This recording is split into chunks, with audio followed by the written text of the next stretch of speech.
Hello and welcome to Real Obscure. My name is Kevin H. Shaw, and tonight we'll experience a new dimension in adventure in 3D, where we'll encounter skeletons in 3D, ancient mystical artifacts in 3D, and a magnifying glass in 2D. Just kidding. Everything in this movie is in 3D. From 1983, it's the mystical action-adventure movie, The Treasure of the Four Crowns.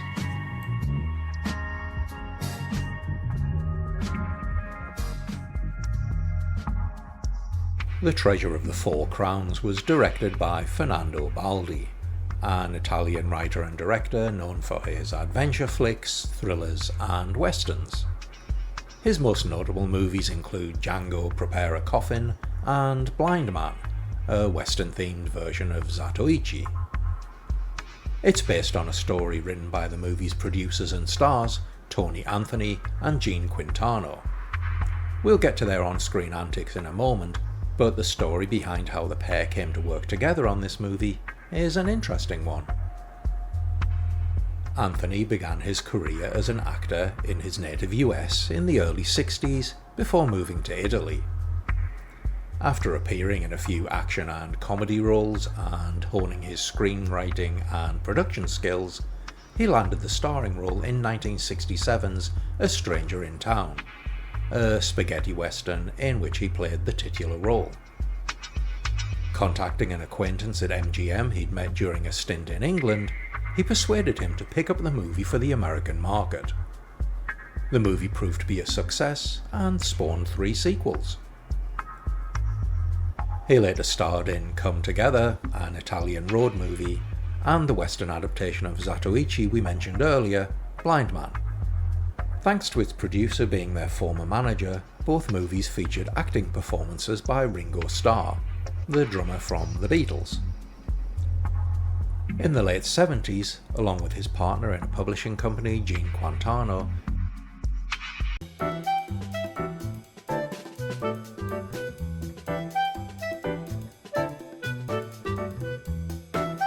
he became interested in 3D movies. He helped develop an affordable 3D projector lens to help make his new 3D Western, Comin' At Ya, a more attractive option upon its release in 1981. An unexpected success, the movie is often credited with revitalising the 3D movie industry, which then saw titles such as Friday the 13th Part 3, Parasite, Amityville 3D, and Jaws 3D being unleashed on an audience hungry to experience 3D movies on the big screen. That's an awful lot of 3Ds. Anyway, seeing a theme to many of the releases, namely that they were horror movies, Anthony hit upon the idea of writing a family-friendly adventure movie that could be enjoyed by all ages, a project that was eventually released in 1983 as The Treasure of the Four Crowns. So, what's it all about? Anthony stars as our hero, JT Stryker, which sounds like a pro wrestler, or an adult movie star, or a pro wrestler who also moonlights as an adult movie star. After a Star Wars style scroll about how the Four Crowns are a strange power in the universe that we cannot understand, so don't try to, audience, we're introduced to Stryker in a cold open, which sees him entering an ancient ruin. Here he encounters all manner of traps and creatures, including snakes, a vulture, and a baby pterodactyl, for some reason. Now, the pterodactyl sets up a recurring motif in the movie, namely that of showing us bits they think are really cool over and over. So the pterodactyl, which flies toward us in 3D, is showing doing so on a loop. Shoo, look, 3D, shoo, look, 3D again. The movie does this same trick whenever Stryker narrowly avoids being hit by one of the ruin's many traps. and by narrowly avoids, I mean is standing 2 feet away from. It's one of those weird things low-budget movie makers will often do, where they have something that's passable and acceptably done, but they're so proud of it that they decide to showcase its averageness by showing it again and again. Anyway, Stryker eventually finds himself in a medieval armory, and after some skeletons point at him and some fireballs on wires fly at him, all in 3D, he finds the object of his quest, a strange key that glows mysteriously. He takes it, but is then chased by 2 flaming balls in a scene that's reminiscent, i.e. ripped off from, the iconic rolling ball scene from Indiana Jones's inaugural outing. Except here the balls are smaller and our hero is no Indiana Jones. Instead, he's a sweaty, average bloke wearing peak 80s fashion essentials, cozy slacks, a white turtleneck and a nylon car coat, and Alan Partridge-style string-back driving gloves. It's less Raiders of the Lost Ark and more Raiders of the Botany 500 closet. Stryker makes good on his escape and meets up with his contact Eduardo, and then they talk over some dynamic B-roll of some traffic. Eduardo is played by the movie's other screenwriter-producer, Gene Quintano. Quintano, who made his fortune as a copy machine salesman, always maintained his on-screen appearances were just a matter of budget. But come on, we all know he just wanted to be a movie star. Eduardo takes Stryker to meet his colleague Professor Montgomery, who looks remarkably like Alfred from the 1960s Batman show, and Stryker hands over the key. Presumably the filmmakers felt we hadn't had enough of that sweet 3-dimensional trickery, and so there's a fantastic sequence here where Eduardo passes items to the Professor, which involves them being shoved right down the camera's lens. And you thought Friday the 13th Part 3's popcorn was gratuitous. Montgomery, who somehow has come into possession of one of the remaining 3 crowns, one was destroyed earlier, attempts to unlock it, and this scene sees him hilariously stabbing at and missing the keyhole. If this is what ended up in the movie, I'm left wondering what the bad takes were like. Anyway, Montgomery eventually successfully unlocks the crown. Within, he finds a tiny wee parchment that he glances at and then announces that it confirms the existence of the other crowns, and then just moves on and the parchment is never mentioned again. Eduardo and Montgomery then provide a fantastically well-rehearsed audio-visual presentation that features recordings of the movie's antagonist being inserted into their perfectly timed narration while they explain the movie's plot. We learn that an evil cult leader named Brother Jonas possesses the other 2 crowns, and they're located in his fortress. Here he keeps his followers prisoner and brainwashes them into believing he is an all-powerful messiah figure. But should he unlock the treasures of these crowns, his cult will become all-powerful, or something. Stryker refuses to believe in the power of the crowns and declines Eduardo's pleas to save the world by stealing them before Brother Jonas can use them. And he storms out telling Eduardo he's lost it. And then in the next scene we see him heading out to recruit the first of his team, as between that scene and this one he's decided to get the proverbial band back together. And Eduardo tags along for some reason. His first task is to find Rick, a gadget man whose crack skills with electronics and security systems will prove to be invaluable. Rick, however, is a drunkard and has run away from his former life and now lives in a mountain lodge. And so we get yet more exposition over B-roll as the 2 drive to his cabin. Stryker and Eduardo argue as to whether he can stay sober long enough to help, but then we're treated to another look 3D break in which the magical key starts causing chaos, first by flying around on some very obvious wires and then triggering electrical sparks, flying faucets, and making Striker sweat profusely, all directly into camera, while Eduardo stands still and does some great look at things acting. Now, do you remember those old shooting galleries that used to be in arcades, where you'd use a light gun to shoot at targets on a hillbilly's porch, and it would make the frying pans ping, or the still would bubble and jiggle about? That's exactly what this scene feels like, with coffee pots jumping around, the boiler lid jiggling about, and pans spinning away. It's just another scene to show some 3D stuff because 3D, and really does nothing to advance the plot. This also goes on for 3 minutes. 3 minutes. And only ends when Striker grabs the flying key. And then we're at the circus.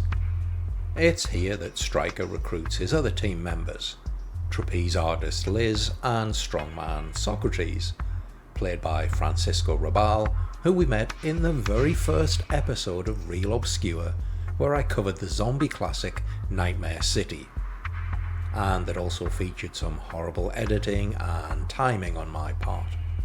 Look, I was young back then and I didn't know what I was doing, and well, some might say I still don't, but anyway. With the team in place, Striker, Eduardo, and the Professor brief them using a fantastic not-so-miniature of the cult leader's compound.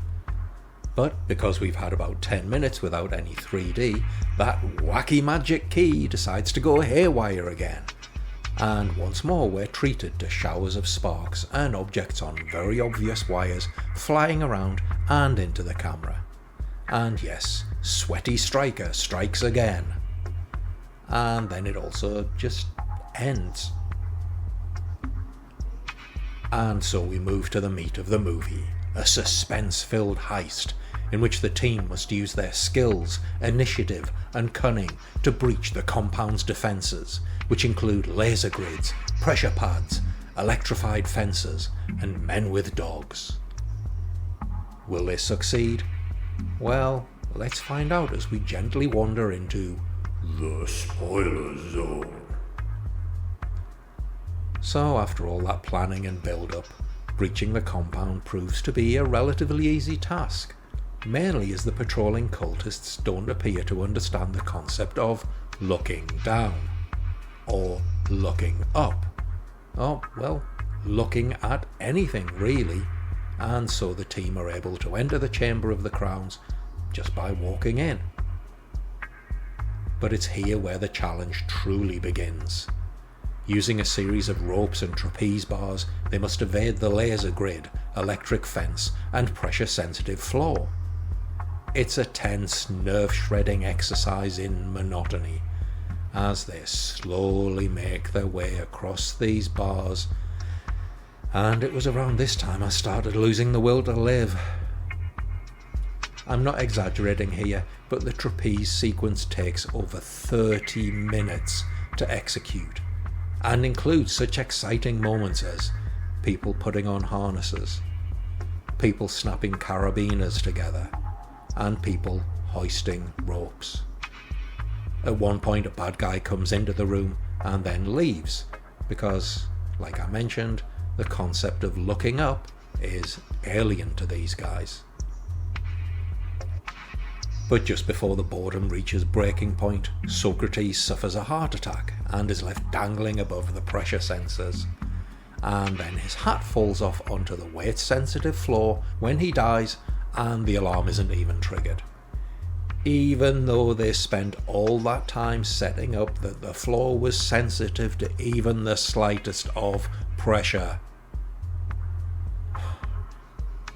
And then Rick, the drunken electronics expert, sort of gives up and lets Eduardo do all of the work with circuit boards and electronic overrides for some reason, which Eduardo of course makes a pig's ear of, but there's no real consequence to that. But as Striker attempts to unlock the crowns, he triggers a previously unknown security measure that launches some seriously non-aerodynamic spikes into the air, killing Rick. Striker attempts to unlock the crowns a second time, and triggers another countermeasure that sprays a fire extinguisher into his eyes, blinding him. And this time an alarm goes off. Now, why this didn't happen with the first trap is never explained. Eduardo swings over to help him, but Striker insists he ignores his pain and instead gets the crowns.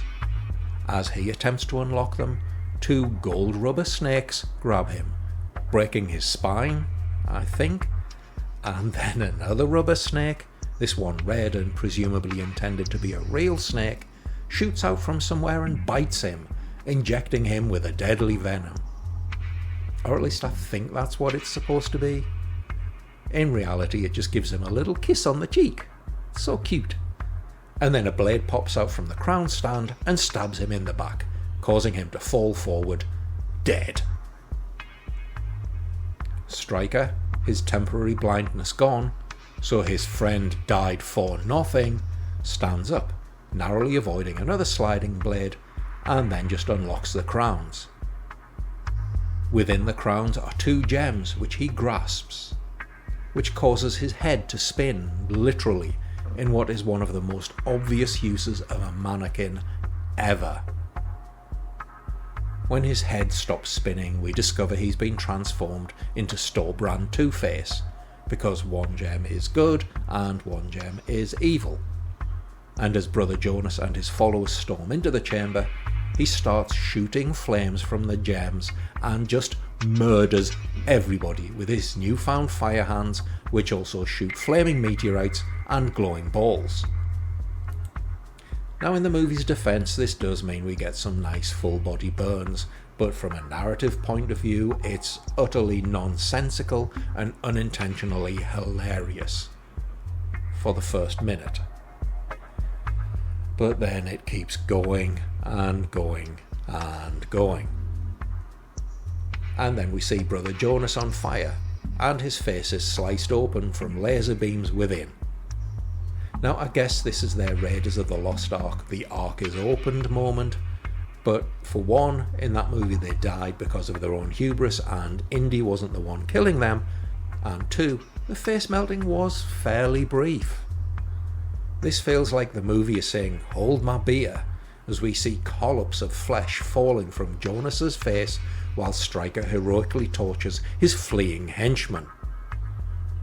And all the while, Ennio Morricone's heroic and inspiring music plays. Yes, somehow they managed to get Ennio freaking Morricone to score the whole thing. And we're talking peak Morricone here. I mean, he just scored The Thing the previous year. It's incredible. Anyway, Striker then decides to torture Liz, but her screams and whimpering pleas not to kill her make him doubt his murderous intentions for just long enough. He instead directs his jets of flame at the smouldering remains of Brother Jonas before collapsing in a heap on the ground.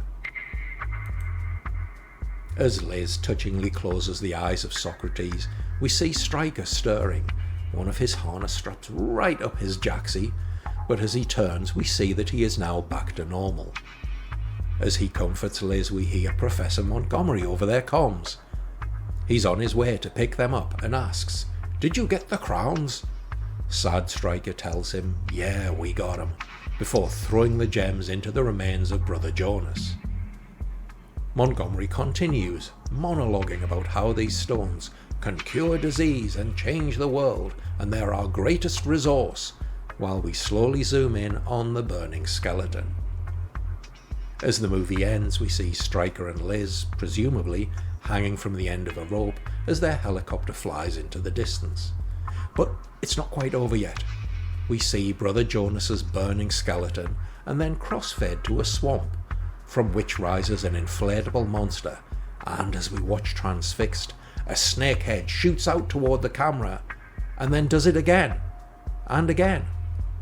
Why? Well, you pay for 3D, you're gonna get 3D. That's the Quantano Anthony guarantee. The Treasure of the Four Crowns is, well, an experience. It's an attempt to make a Raiders of the Lost Ark style mystical treasure hunt, but without the wit, style, humour, charisma and competence. Oh wait, that's Indiana Jones and the Kingdom of the Crystal Skulls. Now, do you remember when you were a kid you would always have one weird movie that you loved and nobody else seemed to have even heard of? Some random movie you taped off TV one afternoon, or a cassette some random relative had bought you because you liked weird movies. This has that kind of feel about it, the sort of thing nobody but you would ever know about, and even then your discovery of it was accidental.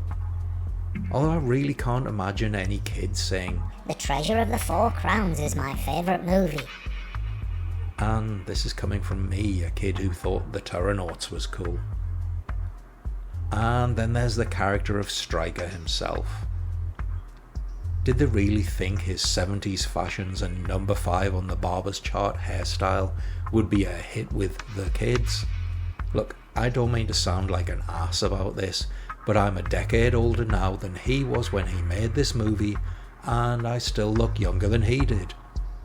Probably because I don't dress like a low-rent Italian action pimp who drives a Renault Fuego and drinks Cinzano Bianco. Now, for all my trashing and criticism, The Treasure of the Four Crowns is actually a really fun watch. Just not for the right reasons.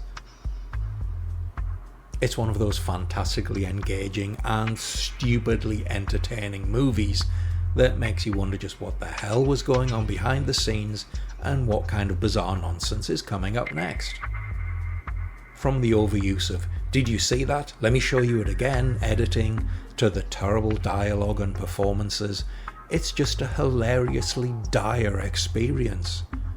And then there's the fact that the movie was shot in 3D, but given most people didn't see it at the cinema, they're probably watching a 2D version of it. I once had the misfortune of seeing The Hobbit: An Unexpected Journey. No, that's not even the worst of it. I saw it in IMAX 3D, sitting at the extreme front right of the theatre. Even that, for all the pain it seared into my eyeballs and the nausea it induced, was still a more pleasant experience than watching this movie's 2D print. It just suffers from a terrible, swimmy, bulging focus that feels like you're half drunk when you're watching it, which actually might be a better state to watch it in. With its random scenes of exposition over B-roll and the general WTF-ery of the whole thing, then it becomes clear why this movie failed to set the box office alight. Seriously, this is one of the most bizarre, nonsensical movies I've seen in a long time. And I'm here for every headache-inducing, head-scratching, laugh-out-loud moment of it. And on that note, thanks for watching, and I'll see you all on the next episode of Real Obscure.